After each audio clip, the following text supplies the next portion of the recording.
Bismillahirrahmanirrahim. Assalamualaikum warahmatullahi wabarakatuh. Bismillah, alhamdulillah, wassalatu wassalamu ala rasulillah. Mari kita lanjutkan kembali pengkajian kitab Fathul Izzariyah. Bismillahirrahmanirrahim. Bayanul harfi wa israri awqatihi. Bab ini akan menjelaskan bab jima dan juga rahasia waktu kita melakukan jima. Iklan, ketahuilah, annal maqsud dan a'zama, bahwa tujuan yang terpenting minan nikahi dari nikah itu at-ta'abudu adalah beribadah, wa taqarrubu dan juga mendekatkan diri kepada Sang Khaliq, kepada Allah Subhanahu wa taala, wa itba'u sunnatur rasuli dan menjalankan sunnah Rasul, wa tahsilul waladi wan nasli serta menghasilkan anak dan keturunan. Li'anna bihi baqa'al 'alami wa intiwamahu, dengan nikah akan tetap dan stabil alam ini. Wa bitarkihi wa imanihi kharabahu wa dirasahu, dan dengan meninggalkan menikah maka akan rusak dan binasa alam ini. Baik, akan sedikit saya jelaskan ya. Bismillahirrahmanirrahim. Jadi ini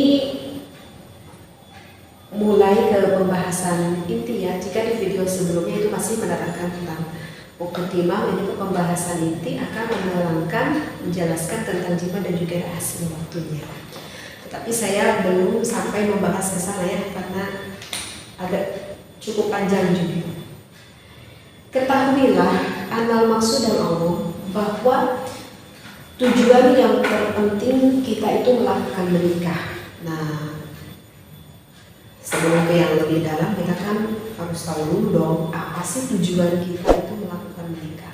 Ini penting banget bagi yang di luar sana yang belum menikah, bagi para pemuda, bagi para gadis gitu ya, belum menikah, harus tahu dulu nih, mau nikah itu bertujuannya apa. Jadi jangan sampai kita itu ketika kita melakukan akad ijab qabul itu berpikir bahwa ijab qabul itu suatu seremonial misalkan, ataupun ya suatu adat yang biasa dilakukan di adat suatu daerah. Jangan sampai berpikir seperti itu ya. Jadi ketika kita berijab qabul melakukan nikah begitu, di sanalah kita awal mula niatnya yang harus ditekankan di dalam hati kita gitu. Karena kalau udah salah niat ya dikhawatirkan nantinya itu akan salah juga gitu. Tetapi kalau dimulai kita sudah niatnya yang baik sesuai dengan apa yang harus ditentukan oleh Allah, insya Allah nanti rumah tangganya walaupun akan mendapati berbagai ya namanya juga rumah tangga, tetapi ketika suami dan istri awal mulanya sudah mempunyai niat yang baik untuk melakukan ibadah, insya Allah akan bisa dihadapi gitu ya dengan suami istri kita tersebut. Di sini dikatakan bahwa tujuan kita melakukan menikah, tujuan agung, tujuan yang paling penting itu bisa saja yang pertama kita harus diniati dengan mengagungkan pernikahan, gitu ya. Jadi harus diniati di dalam hati kita yang sudah menikah pun, yang kalau baru tahu ini ya kita refresh kembali niatnya seperti itu ya. Jadi harus diniatkan di dalam hati kita ingin mengagungkan pernikahan. Jika sudah ada tertanam di dalam hati kita, terus kita dengan sering mengaji, kita mendengarkan apa faidah-faidahnya nikah, apa keunggulan-keunggulan nikah, sehingga tertanam di dalam hati bahwa pernikahan ini adalah sesuatu hal yang harus kita agungkan. Maka insya Allah jika sudah tertanam di dalam hati kita seperti itu, maka tidak akan ada yang melakukan suatu perzinahan. Baik itu yang masih gadis pemuda ataupun yang sudah mempunyai istri, suami mungkin alhamdulillah begitu ya, yang zina muhsan begitu, maka tidak akan ada itu sampai terjerumus ke dalam perzinahan, karena dia sudah mengerti betapa agungnya di dalam suatu pernikahan. Itulah secara pendeknya begitu ya. Kemudian jadikanlah pernikahan itu mencari kawan. Jadi ketika suami mempunyai istri, jadikanlah istri kamu itu kawan. Ketika istri mempunyai suami, jadikanlah suami kita itu adalah kawan. Kawan untuk apa? Kawan untuk beribadah. ya, kawan untuk beribadah. Ketika kita mau ngaji Quran gitu ya, ataupun kita mau menuntut ilmu yang lainnya, kita lakukan dengan sendiri itu terasa berat begitu. Ketika kita mau melakukan ibadah yang lain, misalkan kita mau sholat yang fardu ataupun sunnah, kok rasanya berat begitu ya. Misalkan yang berkata suami, maka layaknya kita sebagai istri menjadi teman untuk suaminya penyemangat ibadah. Seperti itu. Ketika istrinya merasa malas untuk melakukan beribadah, di sanalah ada peran suami yang mengingatkan kepada istri menjadi teman menjadi teman untuk melakukan beribadah bersama-sama. Jadi ketika malas, baik itu suami ataupun istri, ataupun ketika lemah keimanannya, maka ada itulah fungsinya sebagai suami ataupun sebagai istri yang menjadikan dorongan penyemangat yang kuat untuk kita melakukan beribadah kepada Allah. Jadi diniatkanlah seperti itu ya. Jadi tujuan kita menikah ingin mencari teman untuk beribadah kepada Allah. Ya itu kalau misalkan kita tepat mencari suami ataupun mencari istrinya. Tapi kalau misalkan istrinya yang nggak bisa beribadah, kemudian suaminya juga nggak bisa beribadah sama sekali, ya apa nanti di dalam pernikahan itu yang akan terjadi? Ya kalau seperti itu ya kita menunggu keajaiban saja. Allah memberikan hidayah dan taufiknya seperti itu ya. Nah kemudian di dalam niat kita menikah, jadikanlah pasangan kita itu setiap hari semakin dekat kepada Allah. Jadi jadikanlah diri kita ini sebagai seorang istri ataupun sebagai suami yang selalu mendekatkan diri pasangan kita itu kepada Allah. Seperti itu. Jadi ketika itu kan biasa ya, di dalam kehidupan dan di dalam keimanan itu nggak bisa terus stabil gitu. Kadang iman seseorang bisa saja lagi meningkat, terkadang iman seseorang mungkin saja ketika melemah gitu. Nah fungsinya adalah seorang istri ataupun seorang suami yang selalu bisa mengingatkan kepada pasangannya agar setiap hari yang dilalui bersama, agar setiap waktu yang dilalui bersama itu saling mengingatkan agar kita semakin taqarrub, agar kita tuh semakin dekat kepada Allah. Apa hikmah yang didapat ketika selaku pasangan kita masing-masing hati kita itu semakin dekat kepada Allah? Maka itu akan menjauhi kita dari rasa curiga kepada pasangan kita. Ya, akan menjauhi dari rasa curiga. Jadi kita kepada pasangan semakin besar kepercayaan kita kepada suami. Begitu juga suami kepada istri semakin besar kepercayaannya seperti itu. Jadi kalau misalkan suami nelfon gitu ya di pekerjaannya gitu kepada istrinya gitu, kok gak diangkat juga gitu, ataupun sebaliknya istrinya yang menelpon suaminya di pekerjaannya itu pada diangkat juga. Gak ada tuh di dalam hati naluri seorang istri ataupun seorang suami untuk berpikiran negatif kepada pasangannya itu. Kenapa gak ada berpikiran negatif? Ya karena udah tertanam di dalam rasa hati baik seorang istri ataupun suami kepercayaan kepada pasangannya masing-masing seperti itu. Gak berpikir yang aneh-aneh dan yang gak berpikir negatif. Oh kata suaminya mungkin istri saya sedang sholat duha gitu. Oh mungkin istri saya sedang tertidur gitu. Oh mungkin suami saya nanggung lagi kerja. Jadi gak ada itu berpikiran negatif. Tetapi hal itu tidak mudah. Hal itu bisa terjadi ketika pasangan kita baik istri dan juga suami semakin hari semakin takut kita kepada Allah seperti itu.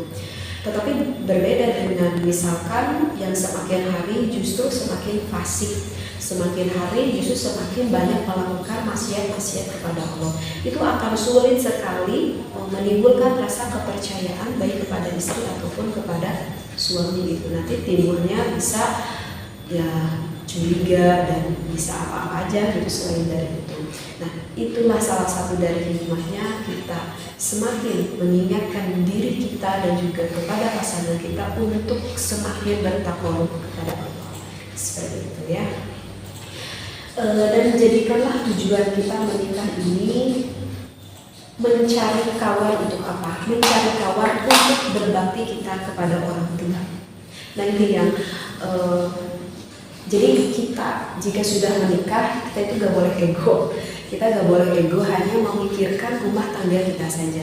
Artinya mesti ingat, kita sebagai seorang istri yang sudah mempunyai suami juga yang sudah mempunyai istri, ingat loh, peran orang tua di belakang kita. Kita gak mungkin terlahir ke dunia ini tanpa kedua orang tua kita. Jadi carilah seorang istri yang bisa menghargai ibu bapaknya, dan carilah suami yang bisa menghargai ibu bapak kita juga, begitu. Karena disebabnya juga kan ketika kita menikahi suami menikahi istri, maka kan ke orang tua istrinya nisbatnya menjadi apa? Nisbatnya itu kan menjadi seorang ibu dan menjadi seorang bapak. Bahkan di dalam fikih tidak batal kan wudunya gitu. Misalkan suami kita bersentuhan kulit dengan ibu kita, maka kan tidak batal suami kita bersentuhan kulit dengan ibu kita.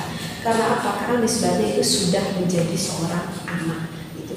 Maka di dalam fikih itu diatur ketika kita seorang istri mempunyai ibu bapak, ketika suami yang mempunyai ibu bapak, maka suami yang harus selalu mengingatkan kepada istrinya, suami yang harus selalu mengingatkan sekali lagi kepada istrinya akan perhatiannya kepada ibu dan juga bapaknya. Begitu juga sebaliknya, istrinya yang harus selalu mengingatkan kepada suaminya kepedulian, mengingatkan kepada ibu bapaknya.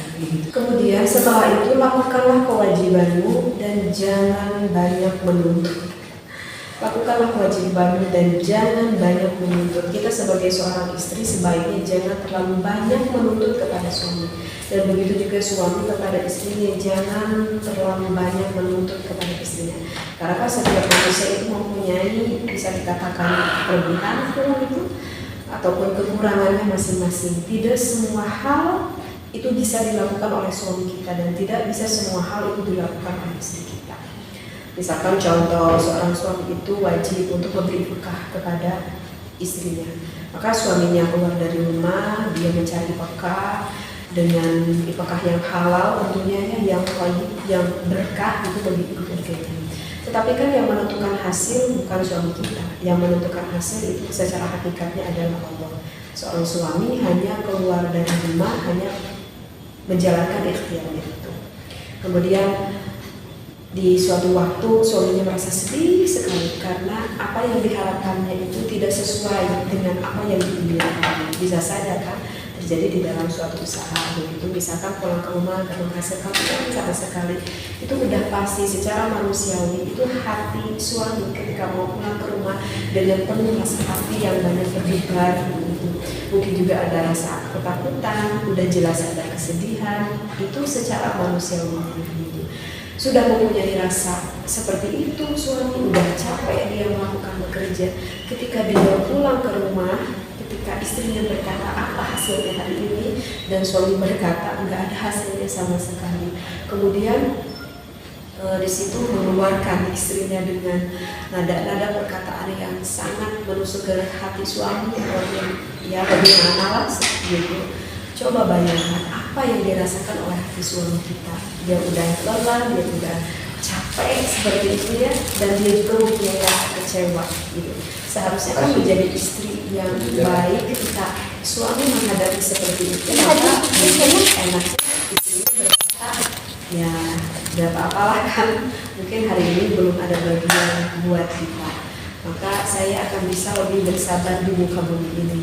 Karena di dunia itu masih bisa bersabar. Sedangkan kalau naudzubillah saya masukkan ke dalam nerakanya Allah, tidak akan ada satu orang pun yang sangat bersabar di nerakanya Allah.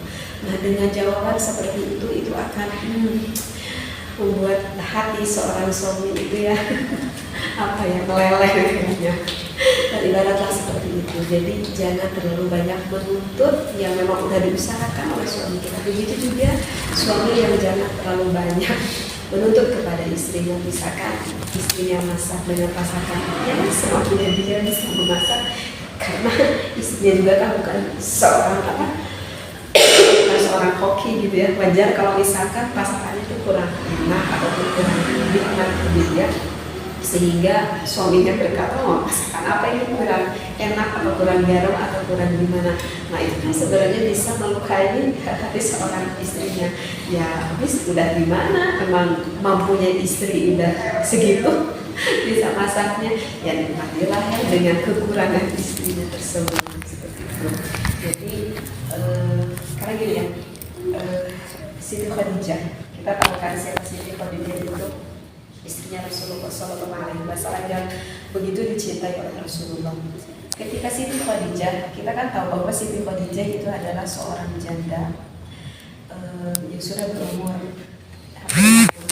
menikahi Rasulullah, yang mana Rasulullah pada waktu itu masih menjadi umurnya lebih muda, dan kita tahu bahwa ketampanan Rasulullah itu adalah ketampanan mukjizat yang dimiliki setengahnya oleh Rasulullah begitu. Nah, maka pada waktu itu para gadis-gadis, para wanita begitu ya, yang ada di daerah Makkah itu berkata kepada Siti Khadijah, ya Khadijah, kamu tuh senang sekali mau menikah dengan Rasulullah, kamu tuh pasti akan bersenang-senang gitu dengan Rasulullah. Kalau waktu itu Rasulullah belum menjadi Rasul, ya maksudnya dengan Muhammad gitu, waktu itu berkata seperti itu, karena Muhammad itu kan seorang bujangan, dia tampan, dia baik, orangnya begitu, akhlaknya juga baik, dan dia lebih muda daripada kamu begitu. Jadi banyak yang ngiri kayaknya gitu kepada Siti Khadijah. Itu pada itu kamu akan bersenang-senang sekali dengan Rasulullah. Apa yang dikatakan oleh Siti Khadijah kepada perempuan-perempuan di Makkah tersebut? Kata Siti Khadijah berkata kepada wanita-wanita tersebut, demi Allah, ketika saya menikah dengan Rasulullah, dengan Muhammad maksudnya, tidak ada terbersit di dalam hati saya ingin bersenang-senang dengan Rasulullah. Tetapi yang ada di dalam hati saya, bagaimana saya menjadi seorang istri, menjadi seorang wanita yang bisa menyenangkan Rasulullah. Masya Allah, wanita yang begitu luar biasa. Jadi tidak ada keegoan di dalam hati Siti Khadijah, tidak ada berpikir saya ingin disenangkan oleh suami, tetapi Siti Khadijah berpikir bagaimana suami saya bisa senang akan adanya diri saya. Ini suatu panutan bagi seorang istri-istri, termasuk untuk saya pribadi, apa yang disampaikan oleh Siti Khadijah kepada wanita-wanita Arab pada waktu itu. Nah, jadi sekali lagi mungkin inti dari pembahasan kita kali ini, bagi siapapun yang belum menikah ataupun yang sudah menikah, mesti ingat tujuan menikah itu adalah ta'abud, itu adalah beribadah, dan juga ingin meningkatkan taqarrub, ingin meningkatkan lebih dekat diri kita kepada Allah bersama dengan pasangan kita. Mudah-mudahan apa yang saya sampaikan bisa diambil manfaatnya. Wallahu a'lam wa billahi taufiq wal hidayah. Wassalamualaikum warahmatullahi wabarakatuh.